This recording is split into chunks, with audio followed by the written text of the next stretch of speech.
Hi everyone, it's Lindsay. Welcome back to another video. Today I'm going to be sharing 3 simple and quick Father's Day cards. I only use 2 stamp sets. They are both from the Joy Claire Stamps new release, which we are having a blog hop for today. That link is going to be down in the description box below, so be sure to head over there and check it out. Today, the Joy Claire Stamps line is releasing their Everyday collection. Tomorrow, we'll be going over the Faith collection. Color by Faith is what it's called, and that's more the religious space set. All the supplies, everything I'm using will be listed down in the description box, including this new stamp set called Best Dad Ever. It includes a lot of great images, sentiments, and these great letters where you can build up your own custom sentiment, which I'll show you that in one card. So I'm also going to be using this Tools background stamp. I'm kind of mixing them up a little bit today, but this goes really, really well with the Best Dad Ever stamp set.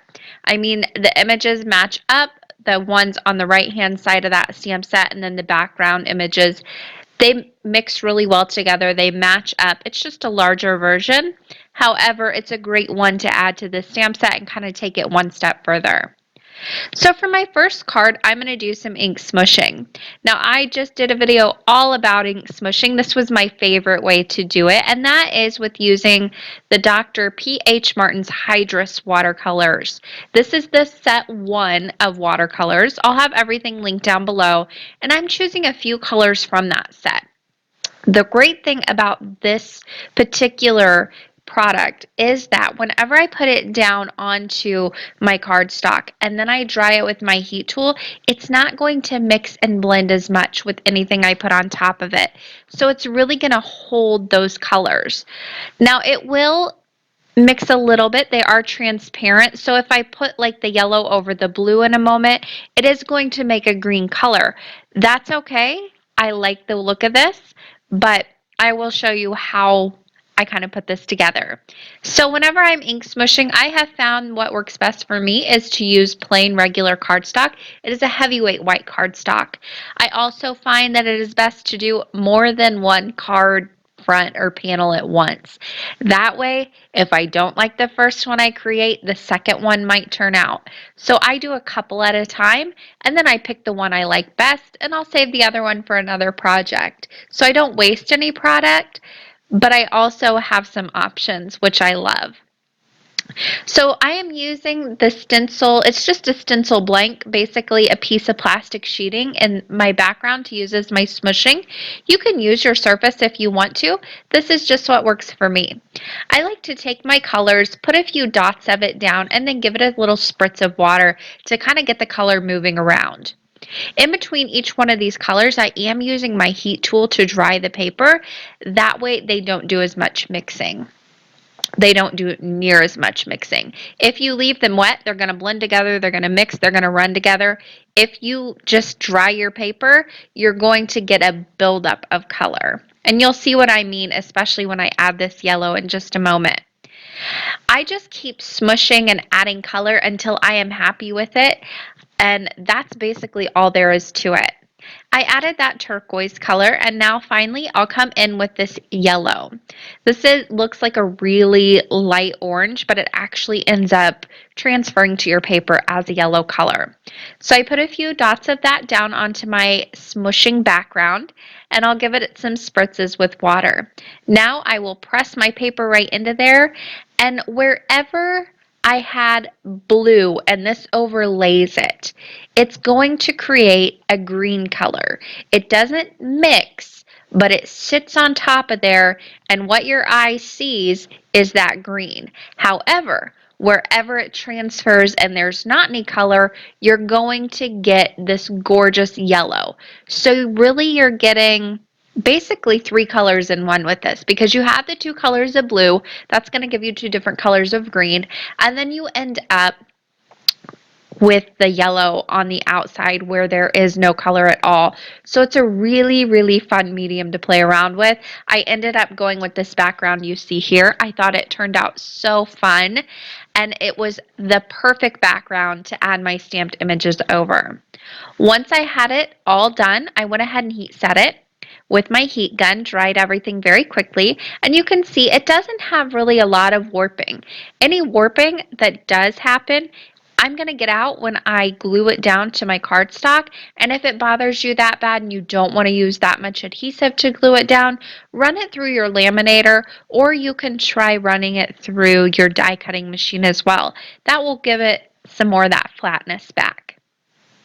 To stamp over this, I am using that long kind of border stamp that's in the Best Dad Ever, that's full of all these different tools and paintbrushes. I absolutely love this.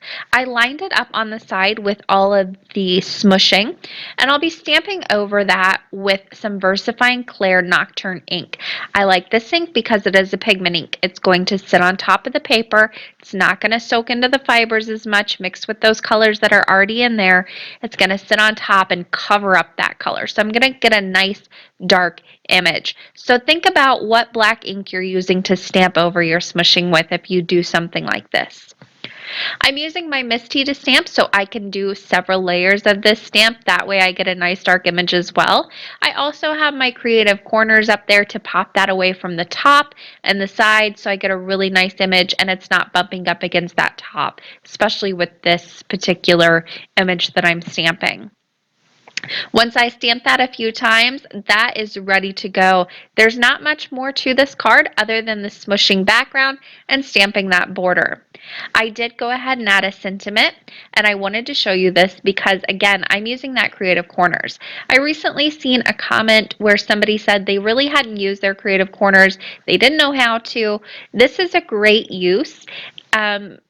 Of your creative corners. I use those corners all the time you see in my videos to pop my surface away from the edges of my Misty, but this is a great one. This is a little ruler. It's a nice right angle ruler. I use it to bump up against the side of my Misty and line up my sentiments so they are nice and straight. I swear my eyes are crooked or something, and sentiments can look perfectly straight to me, but they are crooked. And then I'm like, oh no, it looks straight, but it's not. This fixes that problem for me. Even when I use the grid line, sometimes my eyes, I just can't see that it's straight. So this is one of those things that really, really helps me. And there I've got this great, you're the best dad I ever saw, which I think is a great pun, sentiment ready to go, and it's super duper straight. So there's just another way to use your creative corners to their fullest potential. I'm going to go ahead and quote unquote mat this panel. I like to just cut strips of paper. These are about 1/4 inch thick, and then I place them right on the outside edges. This works especially well if you're going for a full panel lengthwise, but you want to have mats on the outside edges. So here I have a 5.5 inch by 3 3/4 inch panel, and I wanted to give a little bit of a gray mat on those outside edges. I just cut strips of gray cardstock, that's Basil cardstock, and I attached that with a little bit of adhesive. I popped the whole thing onto an A2 top folding card base, and that card was finished. That's it. Now on to the next one. This one we're going to bring out that tools background stamp that's so much fun. When you get your tools background stamp, you want to go ahead and take it out of the package. Take off the top clear backing sheet. I like to, the majority of the time, I like to leave mine attached to the backing sheet that it's attached to, and I just stamp right from it. I lay it down onto my work surface and ink it up. This time I'm using the VersaFine Clair Nocturne ink. I use this a lot for these cards just because it stamps really well, really crisply. I don't have to worry about if I'm going to get a good stamped image or not with this ink. That's especially important whenever you're using background stamps and you're stamping like this. If you're using a tool like your Misty or something like that, by all means use any kind of ink you want. But if you're going to do it like I'm doing it here and lay your paper on top of it, make sure you're using an ink where you know you're going to get a good image the first time, because it's really hard to line it back up. I took a piece of white cardstock. This is heavyweight white cardstock. I'm going to lay that right over the stamp once I have it all inked up, and then lay a piece of computer paper over the top of that. That's going to give me a surface to really press into. I'm not going to get ink smeared all over the place this way. Any ink that is kind of on the outside of that cardstock is going to transfer to the computer paper and not to my fingers. It's not so important when you're smearing it on the back. It's when you pull it up and you're ready to look at your stamp like I'm doing here, and then you smear it with your fingers from there onto the front of the image. I have got this gorgeous tools background. It's not gorgeous, I shouldn't say that for a masculine card. A fun tool background ready to be ink blended. I do that all the time. My father-in-law recently got a new truck, and we seen it in the garage as we were walking into their home. And I said, "Oh, that is so pretty." And I'm like, "Oh, I shouldn't say your truck is pretty. I'm so sorry." But anyway, moving on. It's a fun tools background. I'm going to go ahead and ink blend over this. I did heat set that ink because it is a pigment ink. It's going to stay wet for a while. So I'm using some Catherine Pooler inks, and I'm using my Amazon makeup brushes. These work really well for me. A little update too on these. I gave them their first kind of real bath over the weekend. I use just some baby shampoo for that, a really, really gentle shampoo, and I use my hand and I scrub it against my hand with that.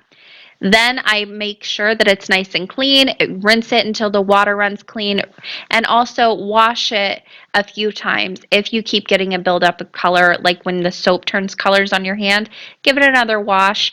These dried really beautifully. I didn't lose any of the hairs in them, so just a little update. They washed really well, dried really well, and still work really well. I used Skylight ink, and then I used a little bit of Twilight on the outside edges and did a little bit of a haze on the outside, going lighter as I went towards the inside. Now it's time for the sentiment. This one is for my father-in-law, so this is going to say Papa. That's what my kids call my father-in-law. So I am going to use those little letters that come in the Best Dad Ever stamp set and build up a custom sentiment.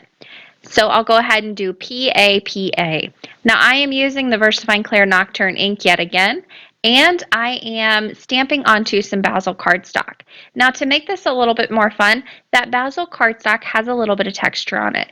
You will see this in the finished photos. It has a circle sort of pattern on it. However, that doesn't hinder the stamping at all. So I did just want to give you a heads up. If you see that cardstock in the store or online and you're like, I don't know how that would stamp, it stamps really well. I tested it out for you. Now I'm going to do the same thing to finish off this card. I'm adding strips of that circular gray cardstock with the little circle pattern on it. This is again from Basil, and I'll go ahead and attach that to the very edges of the panel that I ink blended on. This is just going to give a nice little matte, and it's a great way to give a matte effect without wasting a lot of paper in the background. So I attached that to the background using some adhesive. Then I'll go ahead and pop up that Papa sentiment right on front with some foam tape. And I'm just going to line that up right in the center. This again is going to be a very simple card. I find when going masculine, simplest is the best. It's what works for me. I rarely add embellishments. I rarely add anything more than stamping and ink to my masculine cards, and that's just what works out. I also try and go either really fun, really bright, or I go more on the grungier side. I would say this one's more on the grungier side. So just a few tips whenever you're working with masculine cards. I trim down those with my scissors and then pop the whole thing onto an A2 side folding card base. There you get a closer look at that sentiment. This paper stamps really beautifully. The whole card is so much fun, and I've got my second Father's Day card done. Now on to the third one. This one is a little bit of paper piecing, but not so much piecing an image together. We're just going to create some fun colored rulers. Now that ruler stamp is again from the Best Dad Ever stamp set, and I will be stamping it onto some of these papers. Again, all the papers I'm using today are from Basil. Joy Claire Stamps is partnering with them this month, so these were sent to me, but I still do love them, and I've used Basil paper for years. So you know, it was sent to me, but I still love it. So anyway, I'll be stamping again with the VersaFine Clear Nocturne ink onto these papers. Now I'm using orange, a turquoise, and a very light green. I chose these papers not only for their colors, but also the textures. So the orange I'm stamping on now is a smooth cardstock. The green has almost a handmade paper look to it. So in the close-up images, whenever you'll see in the final portion of this video, you'll see all the different textures these offer. It is so much fun and adds a lot to a simple card like this, just by switching up the texture of your paper. Now the turquoise that I'm using here has a little bit of a crosshatch linen texture, I guess you would say. This one is really fun, and even with the textures, again, these stamp really, really well. It's not so much of a texture that it's going to hinder your stamping, but it's also not so subtle that you can't see or tell it's there. Now, once I had each one of those stamped out, I stamped about 4 on each one. I didn't need that many. I just wanted to have a few options. I wasn't quite sure how many I wanted to add. I went ahead and cut these out very, very quickly with my scissors.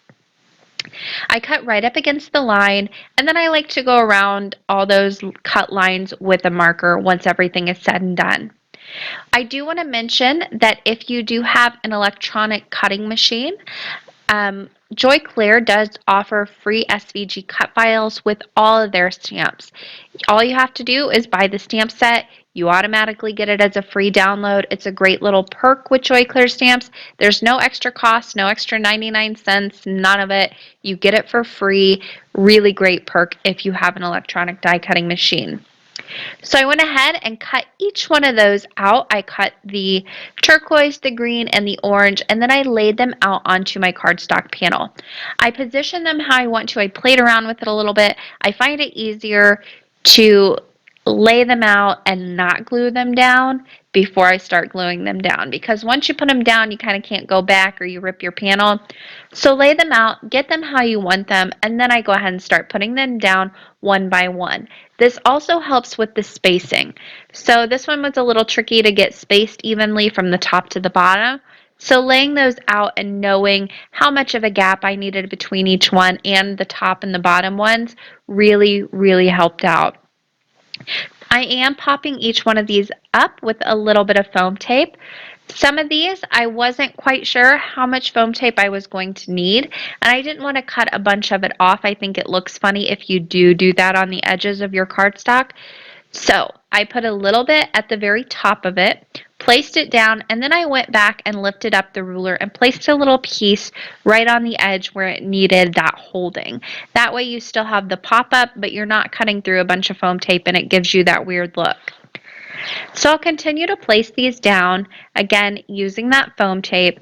And I have my little stamp off to the right hand or left hand side there. You can see that's my sentiment ready to go. I like to plan everything out before I even start putting together. That way I don't decide something isn't right at the last second. I don't like the way it looks and there's no going back. Now, once I had each one of those little rulers put down, I went back in and added little bits of foam tape on the edges where I thought it needed it, and then it was time to cut all of these down to the size of the panel. I like to do this instead of measuring them. That just works easiest for me. I use a pair of really sharp long blade scissors and just trim it right up to the white cardstock panel. It's time to add my sentiment, so I used a sentiment from the stamp set that says, "If Dad can't fix it, no one can." Again, using that same VersaFine Clear Nocturne ink. I love a good black ink pad with my simple masculine cards.